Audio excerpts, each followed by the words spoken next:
जय हिंद। आज हम ऐसे टॉपिक के बारे में बात करेंगे जो टॉपिक किसी भी एग्ज़ाम में इससे क्वेश्चन आते हैं तो हमें लगता है जो काश इसको पहले पढ़ लिया होता और एग्ज़ाम के बाद एक स्प्रिट बना करके हम रखते हैं, पर वो एक सप्ताह तक चलता है, उसके बाद फिर हम इसको भूल जाते हैं। चाहे वो DSSB का कोई सा एग्ज़ाम हो, TGT PGT की तो बात ही अलग है। TGT SST PGT यदि हिस्ट्री, पॉलिटी, ज्योग्राफी, उसकी तो बात ही अलग है। ये DSSB के PRT और NTT में भी जो फर्स्ट पार्ट होते हैं 20 नंबर के, उसमें भी इससे क्वेश्चन आते हैं। चंडीगढ़ PRT की बात करें, चंडीगढ़ NTT की बात करें, वहाँ भी क्वेश्चन आते हैं। रेलवे की बात करें, SSC की बात करें, किसी भी एग्ज़ाम में क्वेश्चन आते हैं और वो क्वेश्चन आते हैं वर्ल्ड हिस्ट्री से। जी हाँ, वर्ल्ड हिस्ट्री से। और जब वर्ल्ड हिस्ट्री की बात आती है तो वर्ल्ड में जो एक रिवोल्यूशन आया था, वर्ल्ड में जो एक क्रांति आई थी, उस क्रांति में सबसे पहले जो कोई क्रांति हुआ था उसको कहते हैं फ्रांस की क्रांति या फ्रेंच रिवोल्यूशन। फ्रांस की क्रांति या फ्रेंच रिवोल्यूशन वह एक तरह से कह सकते हैं यूरोप को एक रास्ता दिखाया था, जो आज के डेट में हमारे देश में भी बात करते हैं समानता, बंधुता और जो एक सबके लिए समान लॉ होना चाहिए, सबके लिए एक समान कानून होना चाहिए और सबके लिए एक समान राइट होना चाहिए। या आज के डेट में जो हम किसी भी तरह की राइट की बात करते हैं, या हमारा सोशल राइट है या हमारा इंडिविजुअल राइट है वगैरह वगैरह, ये सारी की सारी जो राइट की बात करते हैं या अधिकार की बात करते हैं और समानता की बात करते हैं, इक्वलिटी की बात करते हैं, लॉ फॉर एवरीबॉडी की बात करते हैं, इक्वल लॉ फॉर एवरीबॉडी की बात करते हैं, ये सारी की सारी चीज़ें जो निकल के आई थी वो फ्रेंच रिवोल्यूशन या फ्रांस की क्रांति से निकल के आई थी। और पूरे यूरोप में फ्रांस की क्रांति ने यूरोप को एक नया रास्ता दिखाया था और पूरा यूरोप जो है, उस पूरे यूरोप में एक क्रांति की अलग लहर बनी थी, एक अलग लहर बनी थी। और आप सभी को यह जरूर पता होगा, जो कहीं भी कोई क्रांति होती है तो उस क्रांति का, उस जो रिवॉल्ट या उस रिवॉल्यूशन का पिछले 1 या 2 दिन में कुछ नहीं होता है। ऐसा नहीं है जो वो सिर्फ 2 दिन या 4 दिन के कारण वहां पे क्रांति हो जाता है।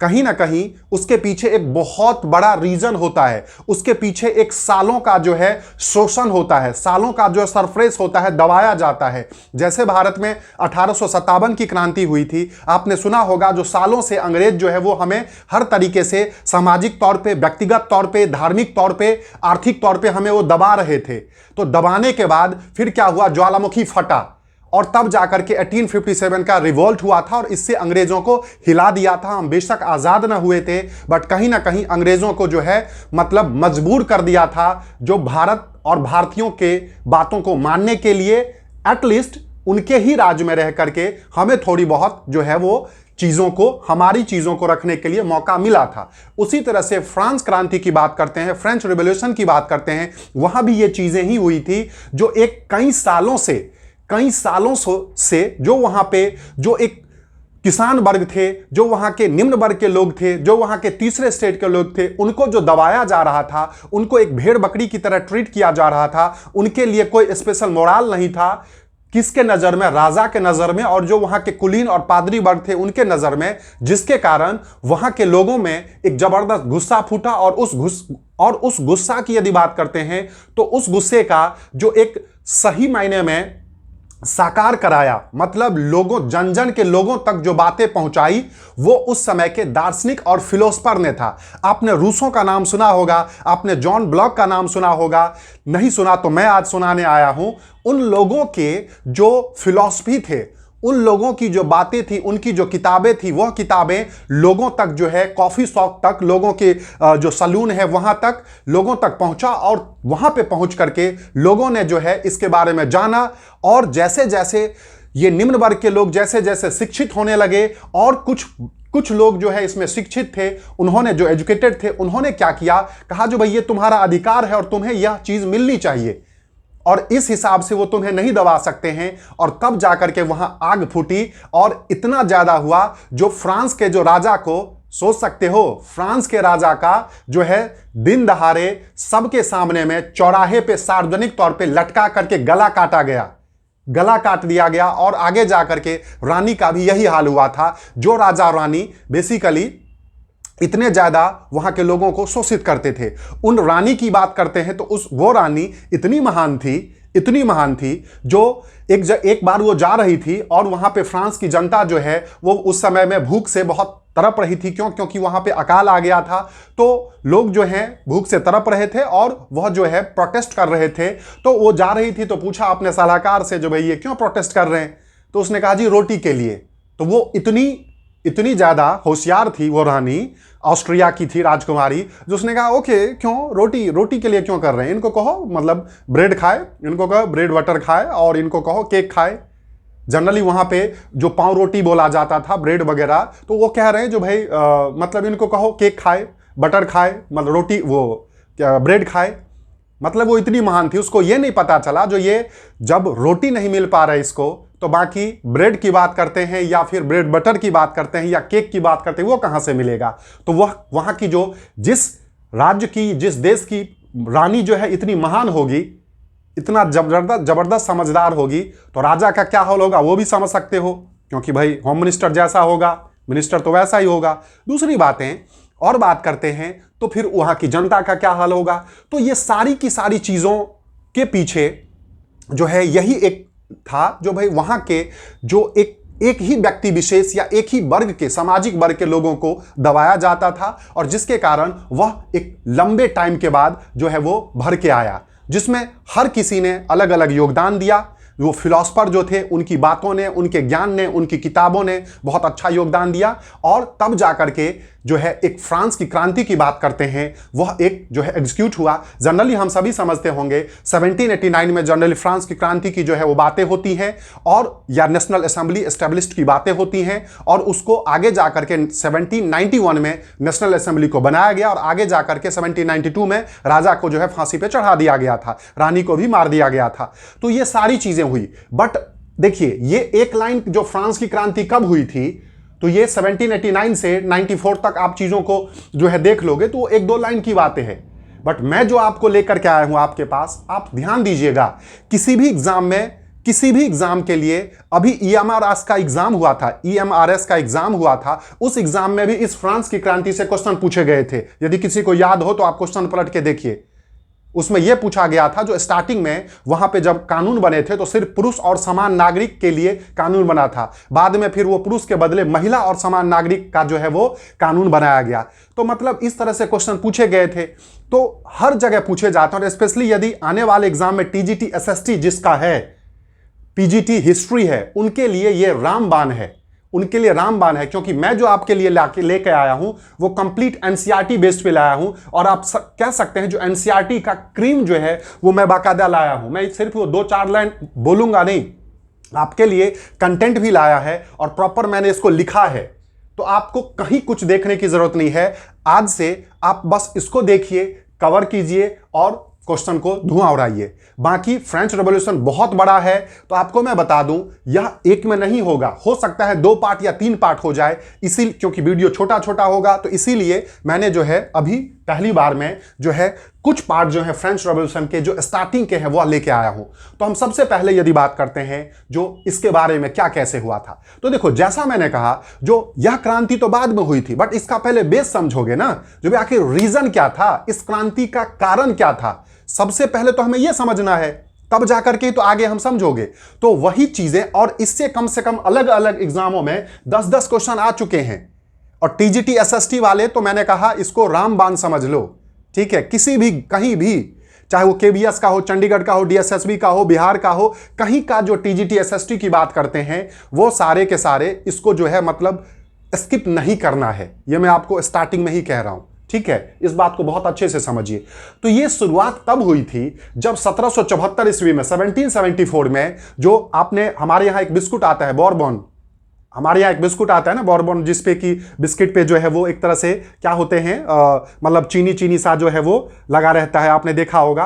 तो बॉर्बन बिस्कुट जो आता है, तो आप उससे रिलेट करके, उस बिस्किट से रिलेट करके याद रखिएगा, जो बेसिकली स्टार्टिंग में 1774 ईस्वी के आसपास 1774 में क्या हुआ था, बोरबोन वंश का जो राजा था जिसका नाम था लुईस 16, वो राजा बना, और मात्र 20 साल की अवस्था में ही वो राजा बना था।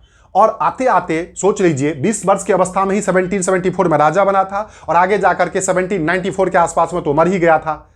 मतलब इतना बुरा कंडीशन उसने कर दिया था जिसके कारण मात्र 40 साल की उम्र में लगभग उसको मारना पड़ा लोगों को, मतलब फांसी चढ़ाना पड़ा उसको। ठीक है, तो ये कहानी की शुरुआत उस समय में ही हुई थी एक्चुअली। तो अब एक बार आप सभी जो है इसको बहुत अच्छे से देखिए, समझिए, और जब आपको समझ आए तब आप जरूर इसको ज्यादा से ज्यादा लोगों तक शेयर करना। जो वर्ल्ड हिस्ट्री का जो फोबिया लोगों में भरा हुआ है, वह अब ये एक सीरीज चलेगा और वो फोबिया को दूर करने के लिए मैं हूं ना।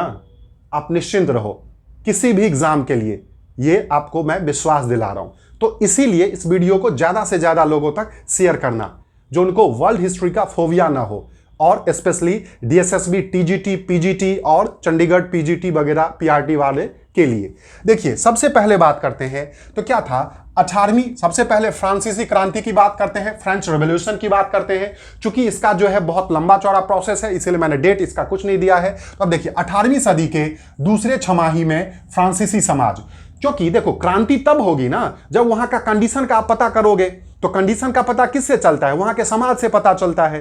भाई बिना समाज का किसी के बारे में आप कुछ जान नहीं सकते हैं। तो दूसरे छमाही मतलब उत्तरार्ध कहते हैं इसको, या सेकेंड हाफ कहते हैं। मतलब आपको बताऊं 18वीं शताब्दी, इंग्लिश वाले देख रहे होंगे ऐसे, 18वीं शताब्दी, what is this? This is 18th century. 18वीं शताब्दी को 18th सेंचुरी कहते हैं। मतलब बेसिकली देखो, कोई भी सेंचुरी की जब बातें आती है ना, तो 1701 से लेकर के 1800 का जो टाइम होता है, ध्यान दीजिएगा, 1701 से लेकर के 1800 जो टाइम होता है, उसी को 18वीं सेंचुरी कहा जा रहा है। उसी को क्या कहा जा रहा है? 18वीं सेंचुरी कहा जा रहा है, कहते हैं हम। जैसे आज के डेट में कहते हैं ना जब 21वीं सेंचुरी, तो वो क्या होता है 2001 से लेकर 2100 तक का। तो 18वीं सेंचुरी के सेकेंड हाफ में, मतलब 1750 के बाद की बातें हैं ये, 1750 के बाद की बात है। तो आप समझ गए होंगे 18वीं शताब्दी के दूसरी छमाही में फ्रांसीसी समाज, तो हम उसको देखने जा रहे हैं। तो देखिए क्या हुआ था। सबसे पहले जैसा बताया 1774 में, बहुत ध्यान रखिए क्योंकि यह क्वेश्चन करोड़ों बार पूछा जा चुका है। फ्रेंच रिवॉल्यूशन के समय, फ्रांसीसी क्रांति के समय फ्रांस का राजा कौन था?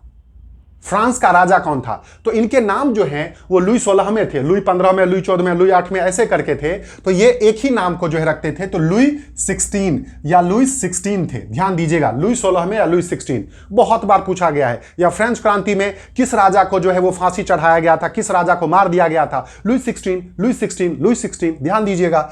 तो 1774 में जो है बताया था बॉरबोन डायनेस्टी या बॉरबोन राजवंश। ध्यान दीजिएगा, अपने यहाँ एक बिस्किट है, या फिर वैसे जो देसी भाषा में बिस्कुट कहते हैं या फिर बिस्किट कहते हैं, यस। तो ये बॉरबोन डायनेस्टी जो है, तो बॉरबोन राजवंश का लुई 16 जो है वो 20 वर्ष की उम्र में फ्रांस का राजा बना। पहली बात तो क्लियर हो गया। मतलब 1774 ईस्वी में मात्र 20 वर्ष की उम्र में राजा बना। अब आप बताइए भाई 20 वर्ष की उम्र में राजा बन रहा है, तो कहीं ना कहीं वो तो चांदी का चम्मच मुंह में लेके पैदा हुआ था, इसलिए राजा बना। अदरवाइज थोड़ी जो है सारा का सारा गुण उसी में आ गया था जो भाई वो राजा बन जाएगा।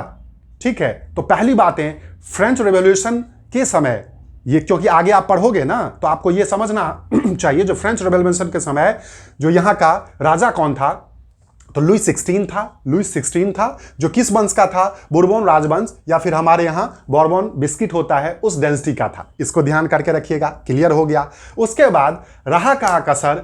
इसकी शादी होने के बाद हुई। ठीक है, मतलब जीवन जो है इसका खत्म हो गया, क्योंकि ये देवी जी ऐसी आ गई थी, ये देवी जी ऐसी आ गई तो बिल्कुल जो है वो भाई वैसे ही राजशाही परिवार की थी, राजा की बेटी थी। एक राजा उस समय में, राजा जो मोनार्ची की बात करते, राजतंत्र की बात करते, वो भी फ्रांस का, उस राजा की पत्नी बन गई। तो इसके इतने ज्यादा नखरे थे और इतना ज्यादा ये एक्स्ट्रावेजेंट थी, फिजूल खर्ची थी। आप जब इतिहास पढ़ोगे, मैंने इतना नहीं लिखा है, तो जिसके कारण मतलब बुरा हाल हो गया। ठीक है, तो वही चीजें हैं। आगे है जो लुई 16 का विवाह ऑस्ट्रिया की राजकुमारी मेरी एंटोइनेट से हुई। क्या समझा आपने? जो सबसे पहली बात 1774 ईस्वी में बोरबोन राजवंश, ठीक है, बोरबोन राजवंश 1774 में बोरबोन राजवंश का, बोरबोन डायनेस्टी का जो है लुई 16 20 वर्ष की उम्र में राजा बना। कहां का? फ्रांस का। कंफ्यूज मत होइए, फ्रांस का राजा बना। उसके बाद आगे जा उसी टाइम में इसका विवाह जो है ऑस्ट्रिया की राजकुमारी मेरी एंटोइनेट से हुई थी। कहां की राजकुमारी थी? ऑस्ट्रिया की, जिसका नाम था मेरी एंटोइनेट। आगे क्या है ध्यान दीजिएगा, जब ये राजा बना तो उसको वहां का जो राज खजाना था वहां का जो पूरा खजाना था, या कह सकते हैं जो वहां का जो अर्थव्यवस्था था, ये बिल्कुल इसको कंगाल मिला, बिल्कुल कुछ नहीं था उसमें। क्यों कुछ नहीं था? क्योंकि फ्रांस जो है वो लड़ाइयों के कारण बहुत ज्यादा जो है इसकी अर्थव्यवस्था जो है वो डाउन जा रही थी।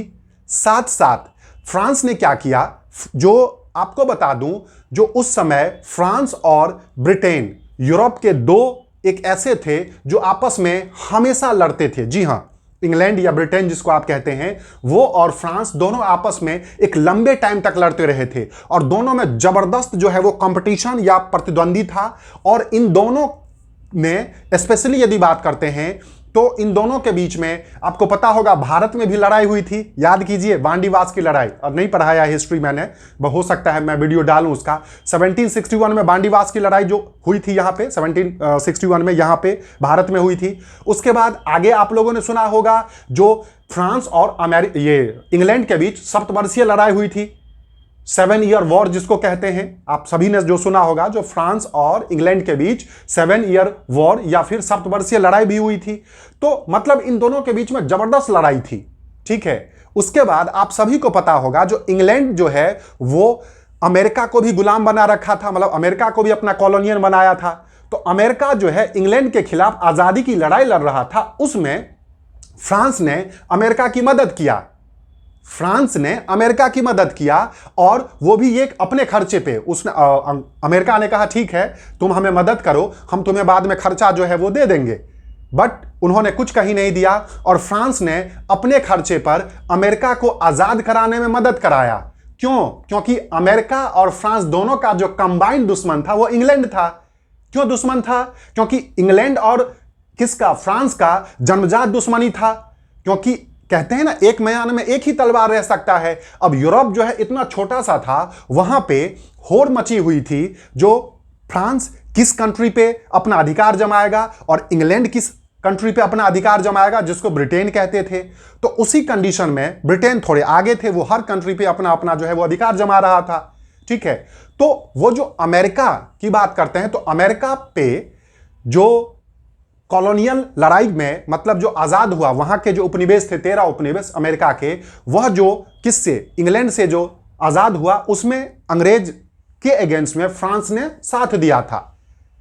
अब उसके कारण आप जब लड़ाई लड़ोगे तो आपका खर्चा होगा ही ना जबरदस्त तरीके से। तो उसके कारण फ्रांस का और बहुत ज्यादा नुकसान हुआ और फ्रांस पे ऑलरेडी जो मतलब क्या थे, कर्जा था, वह कर्जा और बहुत ज्यादा बढ़ गया। और जिसके कारण जो कर्जा देने वाले थे वो इंटरेस्ट के साथ पैसा मांगने लगे। तो फिर जब पैसा मांगने लगे तो उस समय जो बात करते हैं वो सारा का सारा जो है टैक्स कहां से, मतलब जो पैसा इकट्ठा होता था कहां से, टैक्स से। मतलब इंग्लैंड के या इंग्लैंड सरकार के पास पैसा कहां से इकट्ठा था, टैक्स थे। और सबसे बड़ी विडंबना थी जो उस समय टैक्स देने का जो सिस्टम था वो मात्र उस समय के एक वर्ग से ही था। तो आप सोचिए ना, आंधी कैसे नहीं होगा और आग कैसे नहीं लगेगी। तो वही चीजें आप थोड़ा सा देखिएगा इसको, फिर मैं और स्टोरी आपको पूरा बताऊंगा। क्योंकि आप स्टोरी की तरह इसको समझोगे ना तो आपको याद नहीं करना पड़ेगा। और मैंने फिर कहा, जो आपको जो है कब कुछ नहीं करने की जरूरत है, ये कंप्लीट एनसीईआरटी का एक निचोड़ है। तो क्या देखिए यहां पे है, ये 2 लाइन क्लियर हो गया। अब राजा बनने के बाद उसे, किसको, राजा को राजकोष खाली मिला। राजकोष खाली मिला मतलब वहां का जो खजाना था, वहां की अर्थव्यवस्था थी वो कंप्लीट कंगाल थी। क्यों? जो लंबे समय तक चले युद्धों और वर्साई के विशाल महल और राज दरबार के शानो शौकत के खर्चे के कारण हुआ था। आपको बोला था जो भाई क्या है, राजा बनने के बाद राजकोष खाली मिला उसको। क्यों मिला? क्योंकि लंबे समय तक फ्रांस जो है वो इंग्लैंड के साथ युद्ध में फंसा रहा था। दूसरी बातें, जो वर्साई का महल था, आपने सुना होगा वर्साई की संधि वर्ल्ड वार के बाद, तो वर्साई का जो महल था वो फ्रांस का राज दरबार का महल था। तो उसका जो है पूरा मेंटेन करना, ऊपर से मैंने बताया था इसकी रानी ऐसी आई थी, इतना फिजूल खर्चा करती थी, तो उन सब के पूरे शान शौकत को मेंटेन करने में जो पूरा का पूरा खजाना जो है इनका खाली हो गया और बहुत ज्यादा बुरा कंडीशन हो गया। और उससे ज्यादा बदतर तब हुआ जब ये चीजें आगे अभी आपको बताया था। क्या बताया था? देखिए, लुई 16वें के समय फ्रांस ने अमेरिका के 13 उपनिवेश को साझा शत्रु ब्रिटेन से आजाद कराने में सहायता की थी। क्या अभी बता दिया था, जो चूंकि ब्रिटेन और फ्रांस जबरदस्त कट्टर दुश्मन थे और ब्रिटेन का बोले तो इंग्लैंड का जो गुलाम था, मतलब इंग्लैंड ने फ्रांस को भी अमेरिका को भी अपना कॉलोनी बनाया था, उपनिवेश बनाया था, तो वही है वहां के जो 13 कॉलोनी थे, मतलब पूरा मिला करके उसको आजाद कराने में जब अमेरिका उससे इंग्लैंड से लड़ रहे थे, ब्रिटेन से लड़ रहे थे, तो उसमें फ्रांस ने जबरदस्ती टांग फंसा करके मदद दी। क्यों मदद करी और अपना सेना भेजा और बहुत लंबे टाइम तक लड़ाई लड़ा। क्यों? क्योंकि उसको यह था जो मुझे हमारा जो ज्वाइंट दुश्मन है कौन, इंग्लैंड, उसको हराना है, चाहे मेरा खर्चा कितना हो जाए, चाहे मेरी स्थिति जो हो जाए। समझ रहे हो ना, हम वो नहीं देखते ना, युद्ध के टाइम में हम बाकी चीज नहीं देखते, वही चीजें हो गई। लुई 16 के समय फ्रांस ने अमेरिका के 13 उपनिवेश को साझा शत्रु ब्रिटेन से आजाद कराने में सहायता की थी। इस युद्ध में गौर कीजिए, इस युद्ध के कारण फ्रांस पर 10 अरब लिवरे एक्चुअली उस समय तक फ्रांस की मुद्रा थी, करेंसी थी, लिवरे, ठीक है। तो फ्रांस पर 10 अरब लिवरे का कर्ज हो गया, जो पहले 2 अरब लिवरे का था, और कर्जदाता 10% ब्याज के साथ पैसा मांगने लगे, जिस कारण फ्रांस का काफी बजट कर्ज चुकाने में लगने लगा।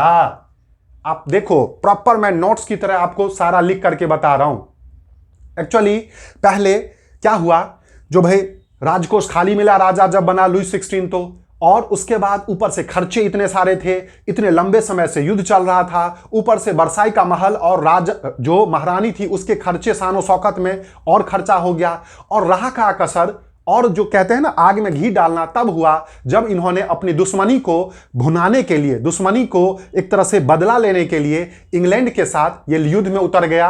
कहां? अमेरिका जा करके, और अमेरिका के 13 उपनिवेश को आजाद कराया अमेरिका के साथ मिल करके। तो उसमें इस पे जो है 10 अरब लिब्रे का, सोचो उस टाइम में 10 अरब लिब्रे का जो है कर्ज हो गया।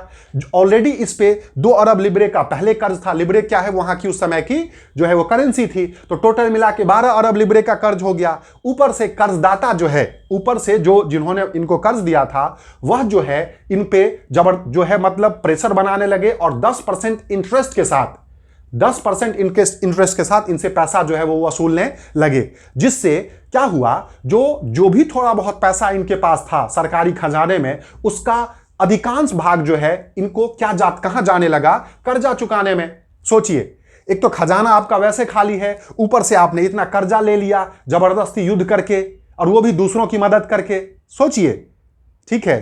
तो ये सारी चीजें हुई। तो अब आप सोचो स्थिति कैसे खराब होती जा रही है। आप सोचना भाई, पहले लुई 16 जो बोरबोन वंश का राजवंश का था, वो 20 साल की उम्र में राजा बना, ये क्लियर हो गया। उसके बाद ये सारी चीजें कब की बातें हैं? तो ये बातें हैं 18वीं शताब्दी के सेकेंड हाफ में, मतलब 1701 से लेकर 1800 तक का जो टाइम है उसको 18th सेंचुरी कहा जाता है। तो ये सेकेंड हाफ बोले तो 1750 के बाद की बातें हैं। आगे जाकर के लुई 16 का विवाह ऑस्ट्रिया की राजकुमारी मैरी एंटोइनेट से हुई थी। फिर आगे क्या हुआ, जैसे ये राजा बना, राजा बनने के बाद इसको वहां की राजकोषीय खजाना जो था, मतलब वहां का जो पूरा का पूरा जो अर्थव्यवस्था था, वो इसको लचर मिला, पूरा खाली था। ऊपर से जो लंबे समय तक युद्ध जो चल रहे थे उसके कारण, और साथ साथ वर्साई के विशाल महल और राजकुमारी के खर्चे वगैरह शानो शौकत के कारण पूरा का पूरा जो है उसको चीजें जो है वो खर्च हो रही थी और बहुत ज्यादा दिक्कत हो रही थी। रही कहीं कसर, इसने क्या किया, अमेरिका के 13 उपनिवेश को इंग्लैंड से आजाद कराने में मदद करी, लड़ाई करी, जिसके कारण इस पे 10 अरब लिब्रे का जो है क्या हो गया, कर्ज हो गया, जो पहले 2 अरब लिब्रे का था। जिसके कारण जो है उस कर्जदाता जो है वो टोटल 12 अरब लिब्रे का जो है पैसा 10% ब्याज के साथ वसूलने लगा इससे।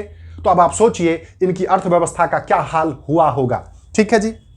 अब बात करते हैं किसी कंट्री का, चाहे आज की बात करें या उस टाइम की बात करें, कहीं की जो अर्थव्यवस्था इकोनॉमी की बातें होती हैं, उनके पास रेवेन्यू आता है कहां से? टैक्सेस से। भाई जनता जो टैक्स देती है वहीं से आता है। आज आप देखिए ना, आज की तरह। तो उस समय की बात करते हैं तो उस समय भी यही था, राजतंत्र था, और यह सिर्फ और सिर्फ जनता से जो है वो टैक्स लेकर के अपनी अर्थव्यवस्था को चलाते थे, अपनी पूरी की पूरी खर्चा को चलाते थे, चाहे वो युद्ध की बात करें, चाहे वो किसी शानो शौकत की बात करें। अब आप देखना कहानी कहां फंसेगा। देखिए आगे क्या है, 18वीं सदी या सेंचुरी में फ्रांसीसी समाज 3 स्टेट्स में बटा था। मोस्ट इंपॉर्टेंट क्वेश्चन, जो फ्रांस क्रांति से पहले 18वीं शताब्दी में फ्रांस का समाज, क्योंकि हम पहले कारण जानेंगे ना तब क्रांति करेंगे ना भाई। तो फ्रांस का समाज 3 स्टेट में बटा था, और सबसे बड़ा जो पेच फंसा क्रांति होने का वो ये था, और सिर्फ तीसरे स्टेट, थर्ड स्टेट्स, ठीक है, वो अर्जुन कपूर वाला 3 स्टेट्स नहीं, ये तीसरा स्टेट फ्रांस के समाज के लोग की बात है, जो तीसरे स्टेट के लोगों को ही टैक्स या कर जो देते थे। मतलब आपने क्या समझा, ये कंडीशन तो आपने समझ लिया, जो वहां की स्थिति क्या थी, वहां कितना बुरा हाल था। ऊपर से आपने ये देखा जो उस समय क्रांति से पहले फ्रांस का जो समाज है वो 3 स्टेट में बटा हुआ था, और सिर्फ तीसरा स्टेट, अभी हम बात करेंगे बहुत अच्छे से, तीसरा स्टेट ही सिर्फ कर देता था। ये क्लियर कर लें, पहला और दूसरा स्टेट कर नहीं देता था, अभी आप समझोगे। उसके बाद तो अब आप समझिए, बड़ी इंटरेस्टिंग बात है, मैंने यहां पे बहुत अच्छे से इसको लिखा है, बहुत अच्छे से लिखा है ये चीज। मैंने इसीलिए बोला आपको अब कहीं कुछ करने की जरूरत नहीं है, बस इसका नोट्स बना लीजिए और जीवन का आनंद लीजिए एग्जाम पास करके, और बस सिर्फ दुआ में याद रखना मुझे, ठीक है। अब बात करते हैं क्या था ये जो 3 स्टेट क्या क्या थे। तो देखो इस समय प्रथम स्टेट की यदि बात करते हैं, प्रथम स्टेट वो थे पादरी वर्ग, या जिसको क्लेर्जी कहते थे। जो पादरी वर्ग होते थे ना, मतलब चर्च वाले, क्योंकि आपको पता है जो चर्च मतलब भगवान का जो है वो एक प्रतिनिधि हो गए, एक तरह से वो अपने आप को बताते थे, और वो सबसे ऊपर होते थे। तो जो पहला स्टेट होता था, प्रथम स्टेट की बात करते हैं, वो पादरी वर्ग होते थे या क्लेर्जी हो गए, मतलब चर्च के जो देखभाल करने वाले और वो सारे होते थे। द्वितीय स्टेट की बात करते हैं, पादरी आप समझ रहे हो ना, जैसे पुजारी होते हैं मंदिर के, उसी तरह से चर्च के पादरी होते हैं, फादर, फादर। दूसरे स्टेट की बात करते हैं, वो कुलीन वर्ग थे, मतलब नोबिलिटी थे, मतलब जो नोटेबल पर्सन थे, कुलीन वर्ग, यस, ओ सोफिस्टिकेटेड, यस, ओके, जो सोफिस्टिकेटेड पर्सन होते थे ना, जो मतलब हाई रिचेज पर्सन होते थे, तो वही कुलीन कुलीन वर्ग हो गया, द्वितीय वर्ग। और तीसरा स्टेट जो था, जो टैक्स पे करता था भैया, वो भी 3 कैटेगरी में था। सोचिए, वो भी 3 वर्ग में बटे हुए थे। तो आपने क्या समझा, यही तो मोस्ट इंपॉर्टेंट ये सारी टॉपिक है और क्वेश्चन है। जो इस समय फ्रांस का समाज 3 स्टेट में बटा हुआ था, जिसमें पहला प्रथम स्टेट जो था क्या था, पादरी वर्ग था, बता दिया। दूसरा स्टेट क्या था, कुलीन वर्ग, जो मतलब कंप्लीट हाई क्लास के लोग होते थे, कंप्लीट हाई क्लास, और एलीट क्लास जिसको कहते हैं। और जो तीसरे वर्ग थे, ये 3 भाग में बटे हुए थे, ये भी 3 भाग में बटे थे, बांटा गया था बाकायदा, जिसमें कि जो सबसे ऊपर तीसरे स्टेट में भी सबसे ऊपर जो होते थे वो थे बड़े व्यापारी, बड़े व्यवसायी, जो बड़े बड़े व्यवसायी होते थे, ठीक है, व्यापारी, अदालती कर्मचारी और वकील। क्या समझा, जो इसमें सबसे तीसरे स्टेट में जो सबसे ऊपर होते थे, जो बड़े बड़े जो व्यापार करने वाले होते थे वो हो गए, उसके बाद व्यवसायी हो गए, उसके बाद व्यापारी हो गए, उसके बाद अदालत में काम करने वाले सभी एम्प्लॉय हो गए, मतलब अदालत में काम करना थोड़ा सा एलिट वैसे माना जाता, अच्छा, और वकील वगैरह, ठीक है। उसके बाद एक उससे नीचे होते थे किसान और कारीगर, जो आर्टिशियन वगैरह नहीं होते, शिल्पकार वगैरह, ठीक है, तो वो एक तरह से हो गए, तो किसान और कारीगर। उसके बाद सबसे नीचे होते थे छोटे किसान, भूमिहीन, मतलब लैंडलेस, जिसके पास जमीन नहीं हो, जो छोटे किसान हो, मजदूर और नौकर। सोच के देखिए, तो आपने क्या देखा, जो फ्रांस क्रांति के समय, फ्रांस क्रांति से पहले फ्रांस का समाज कितने वर्ग में बटा हुआ था, 3 स्टेट में। पहला स्टेट जो था, जो पादरी वर्ग का था, जो चर्च का देखभाल करते थे, और वो एक तरह से अपने आप को ईश्वर, या फिर यदि हम बात करते हैं जो इनका मतलब अपने आप को रिप्रेजेंटेटिव मानते थे, ठीक है। उस तो पादरी वर्ग हो गया, चर्च वर्ग हो गया ये। दूसरा द्वितीय वर्ग क्या था, कुलीन वर्ग, जो एलीट क्लास के होते थे। और तीसरा वर्ग जो था, इसमें भी 3 कैटेगरी था, बड़े व्यवसायी, व्यापारी, अदालती कर्मचारी और वकील, साथ साथ किसान और कारीगर, छोटे किसान, भूमिहीन, मजदूर और नौकर। ये 3 अलग थे। तो एक तरह से ये देखिए, अब आप थोड़ा सा ध्यान दें, थोड़ा सा अब यहां आइए वापस फिर से, क्या लिखा हुआ है इसमें ध्यान देना। कुल आबादी में लगभग 90% किसान थे। सोच के देखिए, मतलब उस समय जो टोटल जो जनसंख्या थी उसमें टोटल 90% किसान थे, लेकिन 60% जमीन पर कुलीनों, चर्च और तीसरे स्टेट के अमीरों का अधिकार था। क्या समझा आपने, सोचिए भाई, कुलीन हो गया, ये कुलीन वर्ग हो गए, चर्च मतलब पादरी वाले हो गए, और ये अमीर लोग तो ये हो गए ना, कौन, बड़े व्यवसायी, व्यापारी, अदालत कर्मचारी और वकील, ये तीसरे स्टेट के अमीर हो गए। तो मतलब आप सोचोगे टोटल पॉपुलेशन का 90% किसान था, बट 60% जमीन पे कब्जा सिर्फ इन 3 लोगों का था। इसका मतलब एक्चुअली जो किसान था वो बेचारा कम जमीन वाले थे, वो मजदूरी करके अपना पेट पालते थे, नौकरी करके अपना पेट पालते थे, फैक्ट्री में काम करके अपना पेट पालते थे, और ऊपर से टैक्स उनको ही देना पड़ता था। Point should be noted milord, tax उनको ही देना पड़ता था। आग तो इसीलिए लगी, यहां पे आग लगी इसीलिए। जो टैक्स जो है वो सिर्फ और सिर्फ जो बेचारे दबे कुचले गरीब वर्ग के लोग थे, स्पेशली भूमिहीन किसान, मजदूर, नौकर, उनको ही टैक्स देना होता था। किनके लिए? तो रानी के ठाठवाट के लिए टैक्स देना होता था। तो ध्यान दीजिएगा, जो कुल आबादी में लगभग 90% किसान थे, लेकिन 60% जमीन पर कुलीनों, चर्च और तीसरे स्टेट के अमीरों का अधिकार था। तीसरे स्टेट का अमीर, ये समझ में आ गया।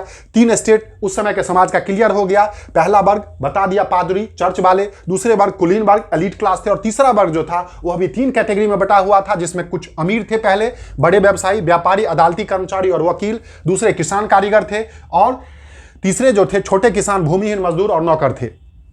अब देखिए, ध्यान देना, अभी जो बताया था, ये जो पादरी वर्ग थे, ठीक है, क्लर्जी, और कुलीन वर्ग मतलब नोबिलिटी, इन दोनों वर्गों को राज्य को दिए जाने वाले करों से छूट का विशेषाधिकार था। मतलब इन दोनों वर्ग को, ये पहले और द्वितीय वर्ग जो हैं, इनको जन्मजात अधिकार था। इनको जन्मजात अधिकार था जो इनको टैक्स नहीं देना है। ये इनका राइट था। यस, ये इनका अपना बायबॉर्न राइट था। सोचिए, तो मतलब ये हो गया, जो ये 2 क्लास जो हैं, ये 2 क्लास तो टैक्स ही नहीं देते थे। टैक्स देना है तीसरे क्लास को। अब मान लो जो अमीर हैं उनको कोई फर्क नहीं पड़ेगा, पर बेचारा जो किसान है, जो कारीगर हैं, जो मजदूर हैं, जो नौकर हैं, जिनके पास जमीन नहीं है, दूसरों के खेत में जो खेती करते हैं, अब आप सोचिए उनसे टैक्स लेकर के क्या होता होगा और उन पे क्या हाल होता होगा। तो आग नहीं लगेगी? कब तक आप झेलोगे, कब तक झेलोगे? पानी सर के ऊपर तो जाएगा ही जाएगा। समझ पा रहे हो ना? उसके बाद यहां ध्यान दें, कुलीन वर्ग को कुछ अन्य सामंती या फ्यूडलिज्म विशेषाधिकार भी थे। मतलब ये जो कुलीन वर्ग हैं, कुलीन वर्ग हो गए, पादरी वाले हो गए, इन सबको कुछ सामंती विशेषाधिकार भी थे। सामंती विशेषाधिकार मतलब आपने नहीं सुना होगा, सामंती विचारधारा। मतलब ये हो गए, ये जमींदार तौर पे होते थे। इनके यहाँ ये जो छोटे छोटे लोग हैं वो जाकर के नौकरी करते थे, उनका काम करते थे, मजदूरी करते थे। साथ साथ सेना में यही छोटे वाले लोग जो है वो जाते थे। और ये सब करना इनका इच्छा नहीं, इनके लिए कंपलसरी था। किसके लिए? ये नीचे वाले लोगों के लिए। यही तो सामंती हो गया ना, जो बड़े लोग जो है नीचे लोगों को, नीचे वर्ग के लोगों को जो दबाते हैं, उसे ही सामंती विचारधारा कहते थे। तो मतलब कुलीन वर्ग और ये चर्च वाले जो थे, इनको यह भी एक छूट था। और सबसे बड़ी जो इनको छूट था जन्मजात, जो इनको राज्य को दिए जाने वाला जो टैक्स है, बोले तो इनकम टैक्स, कॉर्पोरेशन टैक्स, कुछ भी टैक्स है, जीएसटी फीएसटी कुछ भी टैक्स है, वह नहीं देना है। मैं आपको रिलेट करा रहा हूं, उस टाइम में ये सब नहीं था।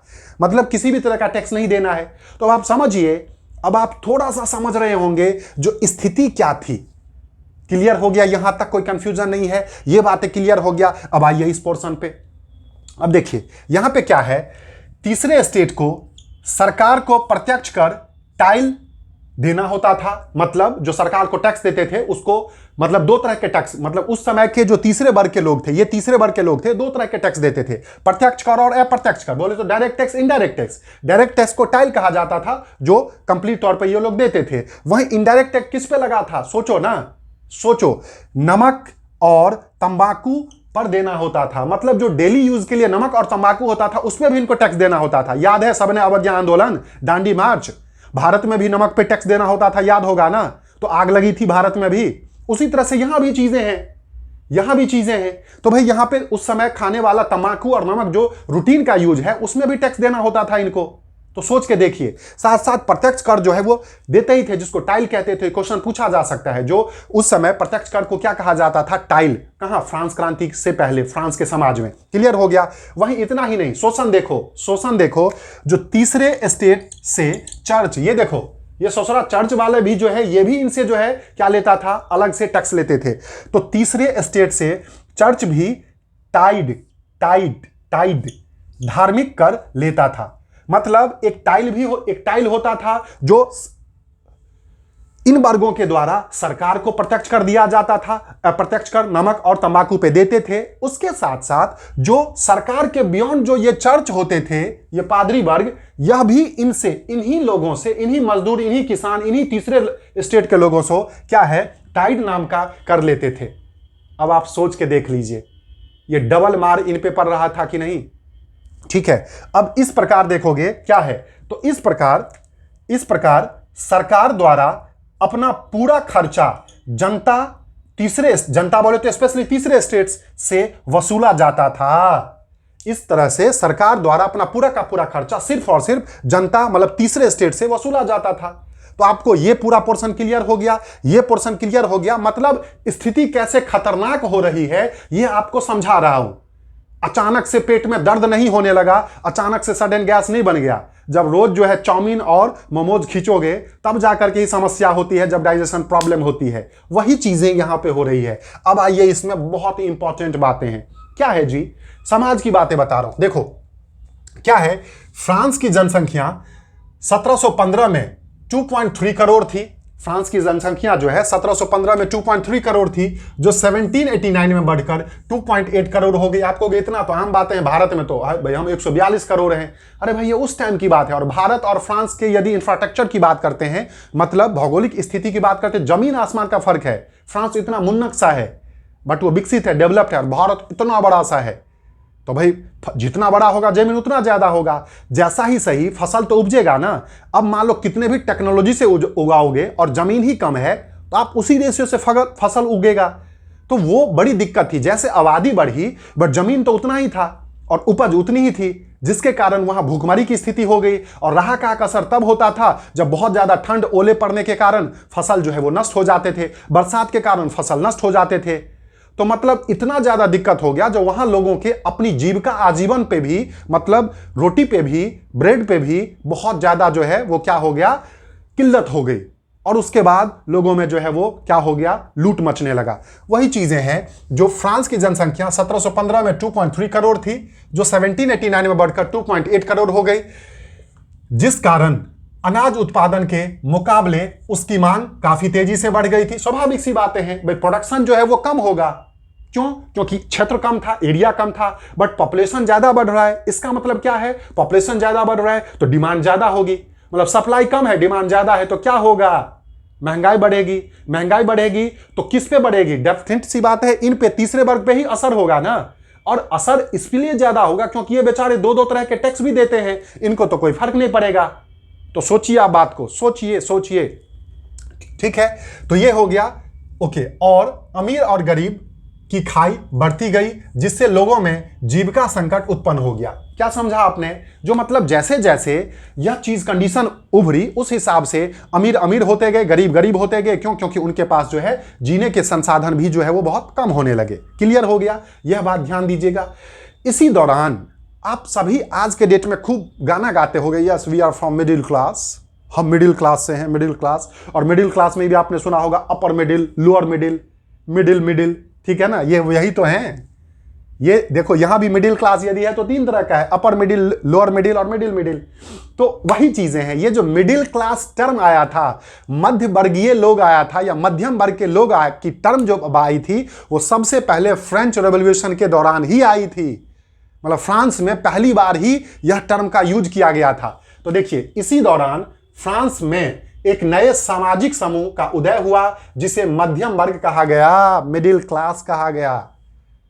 यह ध्यान दीजिएगा, ये सारे कंसेप्चुअल चीजें हैं। तो पहली बार जो मिडिल क्लास हम जो गाते हैं, हम आप जनरली मिडिल क्लास जो हैं, वह मिडिल क्लास की पहली बार बातें इसी फ्रेंच रेवोल्यूशन के दौरान ही हुई थी। और ये मिडिल क्लास कौन थे? तो ये बेसिकली समुद्री व्यापारी थे, जो मतलब समुद्र के थ्रू व्यापार करते थे, अपने सामान को इधर उधर ले जाकर के, तो उसमें अच्छा खासा पैसा मिलता था। उसके बाद ऊनी और रेशम वस्त्रों के व्यापारी थे, ये इसका प्रोडक्शन करते थे और प्रोडक्शन करके इसको जो है ये बेचते थे दूसरे कंट्री में। फिर वकील थे, ऑब्वियस सी बात है, एलीट क्लास जो उस समय के ठीक ठाक थे, वकील।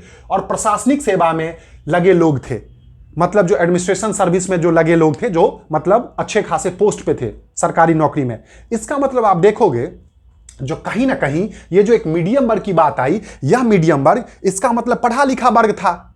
यह मीडियम वर्ग पढ़ा लिखा वर्ग था। और कहीं भी किसी भी जगह जो यदि सोच में चेंज आती है, जो एक क्रांति आती है, वह क्रांति कहीं ना कहीं विचारों से आती है, और वो विचार तब होगी जब व्यक्ति जो है, समाज जो है, वो पढ़ा लिखा हो और स्पेशली उस विचार को फैले।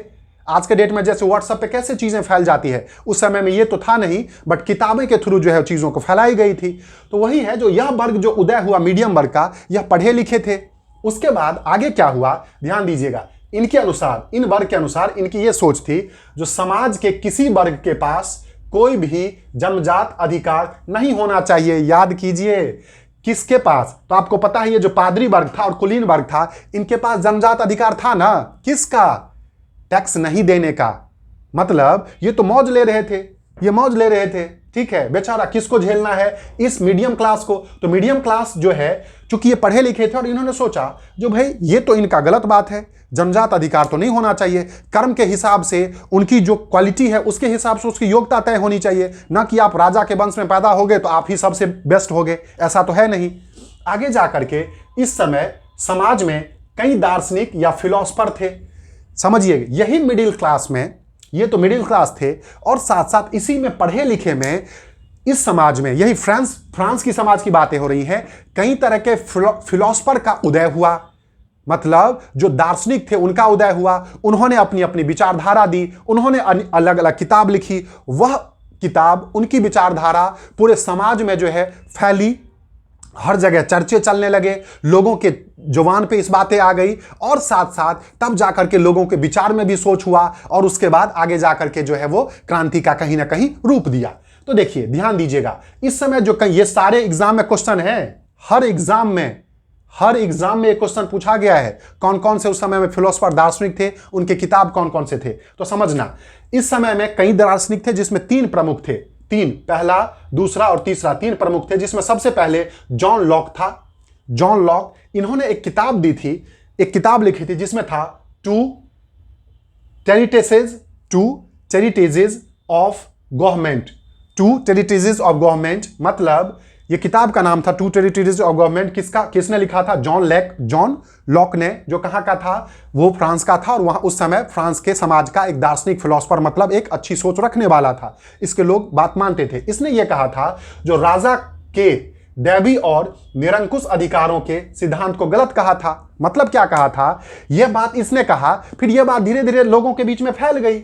मतलब इसने ये कहा, जो भाई, क्योंकि उस समय जो राजा होते थे वो अपने आप को ये कहते थे, जो देवताओं ने, हम देवता के रिप्रेजेंटेटिव है, हमें देवता ने भेजा है तुम लोगों पे शासन करने के लिए, तुम लोगों के लिए हम देवता हैं। और साथ साथ निरंकुश मतलब ये हो गया, जो कंप्लीट तौर पे जो है लोगों पे अंकुश लगा देना, मतलब अपने हिसाब से जो चाहना उस तरह की चीजों को करना।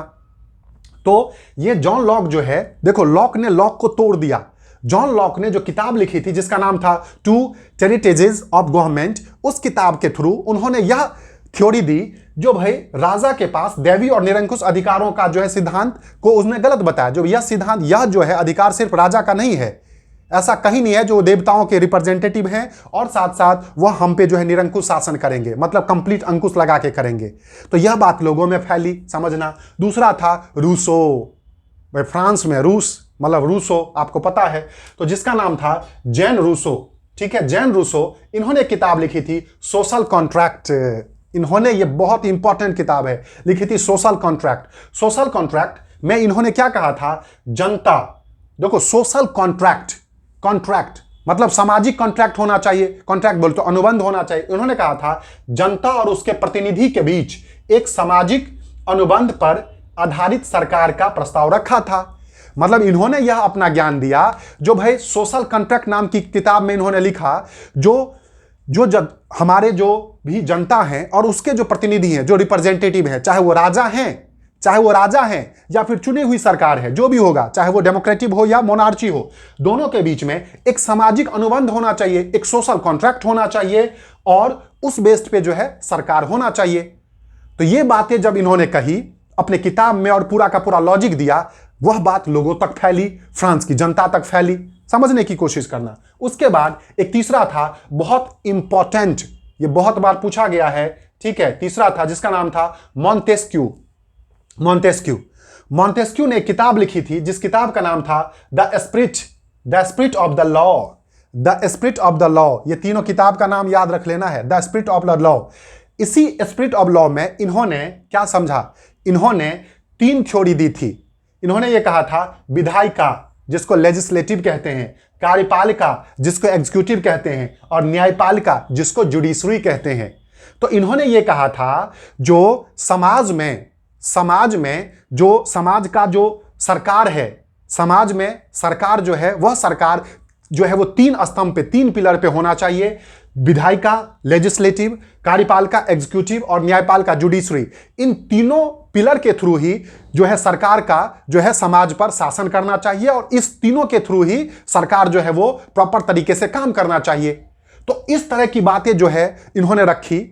अब आपको पता है जो भाई यही चीजें आज के डेट में हमारे देश में भी है। अब विधायिका होगा मतलब वो कानून अलग से बनाएगा, कार्यपालिका होगा कानून को लागू करेगा, और न्यायपालिका होगा जो कानून को फॉलो नहीं करेगा उसको दंड देगा। तो इस तरह का concept the spirit of the law नाम की किताब जो मॉन्टेस्क्यू ने लिखा था उसमें उन्होंने लिख दिया। तो ये तीनों की विचारधारा, जो फ्रांस के ही थे फिलोसफर थे, इनकी विचारधारा पूरे फ्रांस में फैली और जो वहां क्रांति लाने में बहुत काम आया। न केवल फ्रांस में, देखो न केवल फ्रांस में, आज के डेट में भारत में भी ये लागू है। बट आप ध्यान दीजिए यहां पे यूएसए के 13 उपनिवेश के ब्रिटेन से आजाद होने के बाद, गौर कीजिए आपको बताया था यही फ्रांस ने ब्रिटेन से आजाद कराने में मदद करी थी ना, तो 13 उपनिवेश के ब्रिटेन से आजाद होने के बाद वहां इसी मॉडल पर सरकार बनी थी, इसी मॉडल पर, मतलब विधायिका, कार्यपालिका और न्यायपालिका। क्यों? क्योंकि जो मॉन्टेस्क्यू ने कहा था जो सरकार जो है वो इस मॉडल पर होनी चाहिए, सरकार इस मॉडल पर समाज के लिए होनी चाहिए, जनता के लिए होनी चाहिए। तो आप सोचिए न केवल फ्रांस में, अमेरिका में भी, जो कि उस समय का इतना मतलब वो माना जाता है, पहला लोकतंत्र माना जाता है। जी हां, वर्ल्ड का पहला लोकतंत्र जो है वो अमेरिका है। वहां पे भी फ्रांस के दार्शनिक या फिलोसफर की बातों को जो है वहां पे रखा गया था। उन्होंने अपना इस विचारधारा को जो उन्होंने अडॉप्ट किया था। तो बताओ फ्रांस के जनता या फ्रांस के लोग कैसे नहीं अडॉप्ट करेंगे? ठीक है, तो इस बात को भी आपने बहुत अच्छे से समझ लिया होगा। ये जो पोर्शन है ये टीजीटी, एसएसटी और पीजीटी हिस्ट्री वाले किसी भी तरह से आप इसको भूले मत, और हर कोई एग्जाम वाले, ये ऐसा इंपॉर्टेंट टॉपिक है जो आप इसको स्किप नहीं कर सकते हो। ठीक है, तो अभी तो इतना ही है। अभी तो मैंने एक सिर्फ आपको कंडीशन बताया है जो उस समय के समाज का क्या कंडीशन था, और आपको काफी हद तक क्रांति की वजह का पता चल गया होगा, और क्रांति की वजह क्या क्या हुआ, कैसे कैसे हुआ उसका पता चल गया होगा। आप सभी इस वीडियो को बहुत अच्छे से देख लीजिए, इसका नोट्स बना लीजिए, और मैंने फिर कहा यदि अब समझ में आया हो, लगा जो मैं थोड़ा सा भी ठीक कर रहा हूं, मेहनत कर रहा हूं आपके लिए, तो आप इसको ज्यादा से ज्यादा लोगों तक शेयर करें, और जिन्होंने अभी तक चैनल को सब्सक्राइब नहीं किया वो सब्सक्राइब करें, और ऐसे ही कंटेंट का आप मजा उठाएं और एग्जाम के लिए बहुत अच्छे से तैयारी करें। और मैं इसका जल्दी ही पार्ट 2 वीडियो जो है नेक्स्ट डे ही ला रहा हूं, आप लोग उसका वेट करें। ठीक है, तब तक अपना ध्यान रखें, प्रिपरेशन करते रहें। जय हिंद।